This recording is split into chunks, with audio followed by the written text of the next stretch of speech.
Everyone you welcome our channel. तो देखिए आज हम इस वीडियो में CTET एग्ज़ाम को लेकर बात करेंगे, जो कि 7-8 फरवरी को एग्ज़ाम है CTET का। तो हम बेसिकली उसमें क्या है कि हमारा 1-2 मार्क्स से रह जा रहा है, और जहाँ के शॉर्ट आपको 2 क्वेश्चंस देखने को मिलेंगे, उन टॉपिक्स को देखेंगे।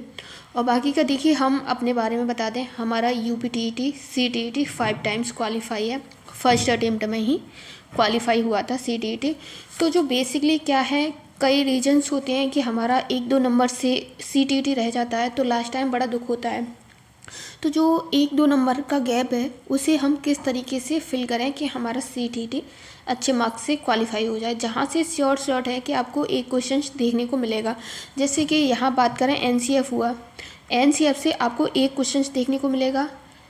और देखिएगा NCERT का जो बेस्ड है, इसमें किस किस बात को कहा गया है, शिक्षक और छात्र का अनुपात कितना रखने की बात की गई है, उसे लेकर। और देखिए यहाँ पे CTET के लिए NCF का मुख्य उद्देश्य क्या रहा है, CTET की पाठ्यचर्या को किस तरीके से इसमें दिखाया गया, RT एक्ट के तहत किन किन चीज़ों का विशेषकर ध्यान रखा गया है, वो सभी हम इसमें देखेंगे। तो देखिए यहाँ सबसे पहले बात कर लें CTET में जो NCF है, राष्ट्रीय पाठ्यचर्या रूपरेखा 2005।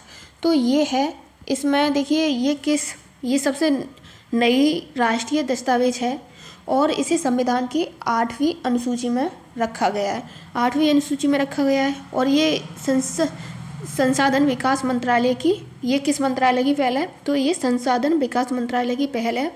और इसे राष्ट्रीय दस्तावेज रविन्द्रनाथ टैगोर के एक निबंध सभ्यता और प्रगति से लिया गया है। ये जो है NCF 2009। और देखिए यहाँ पे बात कर लें इसकी जो NCF का मुख्य उद्देश्य क्या रहा, इसे क्यों लाया गया, उसे लेकर। तो जो पढ़ाई को जीवन से जोड़ना, रटंत विद्या है प्रणाली है, उससे मुक्त करना, और बच्चे को क्लास में हीरो बनना या टीचर नहीं है, तो पाठ्यचर्या पाठ्य पुस्तक केंद्रित ना होकर व्यवहार केंद्रित हो, इस बात को इसमें रखा गया है।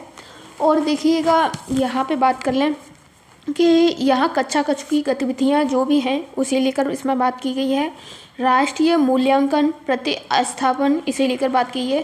शिक्षा का जो अधिकार अधिनियम है, ये किस एक्ट के तहत आया, तो ये इसकी बात करें, ये शिक्षा का अधिकार अधिनियम। इसमें देखो जो RTE 2009 एक्ट है, इसमें मुफ्त शिक्षा अनिवार्य शिक्षा की घोषणा की गई। और देखिएगा इसमें विधेयक को संशोधित किया गया, वो वर्ष कौन सा है, 2002 के संविधान के 86वें संविधान संशोधन था, उसके तहत जो 6 से 14 वर्ष के बच्चे हैं, उसके लिए इसे किया गया। इसको प्रभावी बनाने के लिए 4 अगस्त 2009 को जो लोकसभा में इसकी बनाने के लिए 4 अगस्त को 1 अप्रैल 2010 से पूरी कर दी गई RT एक्ट के लिए।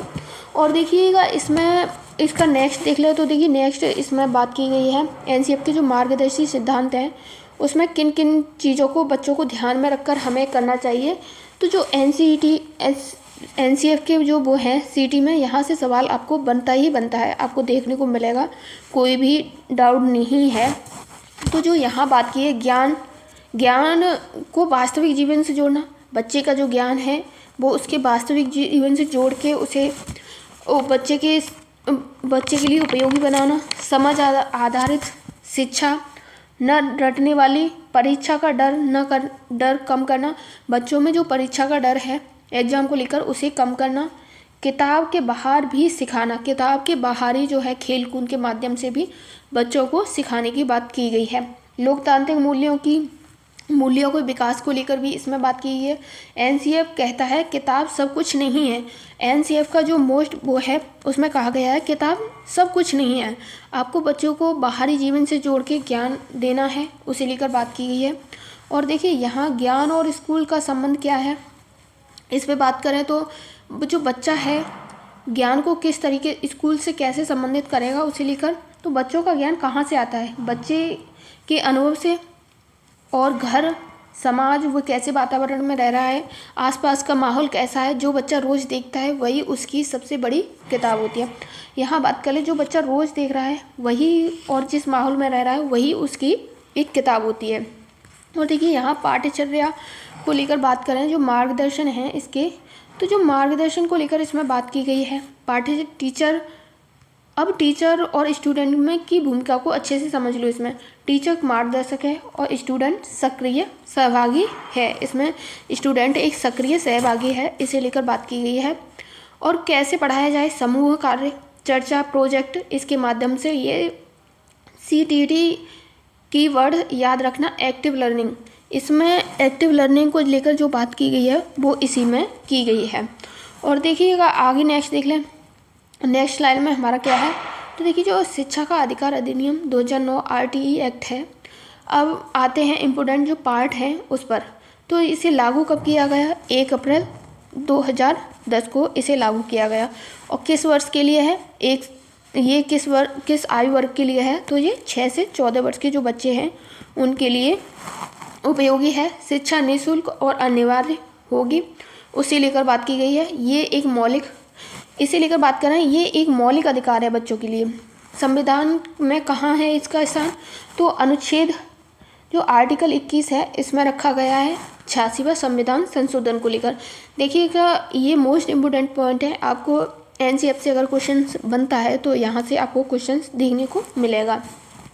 आगे देखिए RTE एक्ट के प्रमुख प्रावधान कौन कौन से हैं, उसे लेकर बात करें तो जो डायरेक्ट पूछता है CTET में, स्कूल फीस नहीं लेगा। और यहाँ पर प्राइवेट जो ट्यूशन है उसे लेकर बात की गई है। जो आर्टिकल 28 है उसके तहत जो गवर्नमेंट टीचर है वो प्राइवेट ट्यूशन नहीं दे सकता है। स्कूल फीस नहीं लेगा, 1 से 8 तक फेल नहीं करेंगे। अगर बच्चों को 1 से 8 तक बच्चों को 6 से फेल नहीं किया जाएगा, स्कूल से निकाला भी नहीं जाएगा, इसी में कहा गया है NCF में। और जो बच्चे हैं, बच्चों की गुणवत्तापूर्ण शिक्षा मिलेगी। बच्चों को कैसी शिक्षा दी जाएगी, तो गुणवत्तापूर्ण, इसे कहते हैं नो डिटेशन पॉलिसी। तो इसे नो डिटेशन पॉलिसी के अंतर्गत रखा गया है।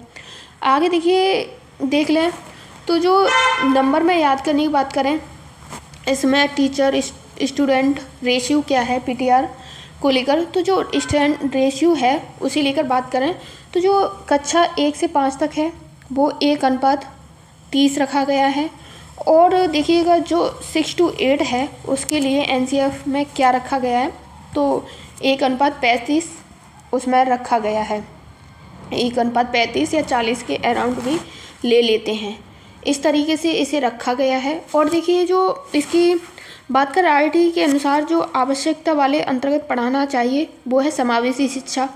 इसमें सबसे बड़ी बात है, कोई भी आयु वर्ग हो, कोई भी उसका बच्चा हो, तो उसमें उसके अंतर्गत समावेशी सबको समान शिक्षा दी जाए, उसे लेकर इस एक्ट में बात की गई है। तो जो NCF है यहाँ से जो पॉइंट हमने डिस्कस किए हैं, और देखिए यहाँ बात कर लें जो अनुसार शिक्षक और छात्र का जो अनुपात है उसे लेकर, तो देखिए यहाँ स्कूल में कितने कार्य दिवस होना चाहिए, तो 800 घंटे और 200 दिन 1 ईयर का होना चाहिए।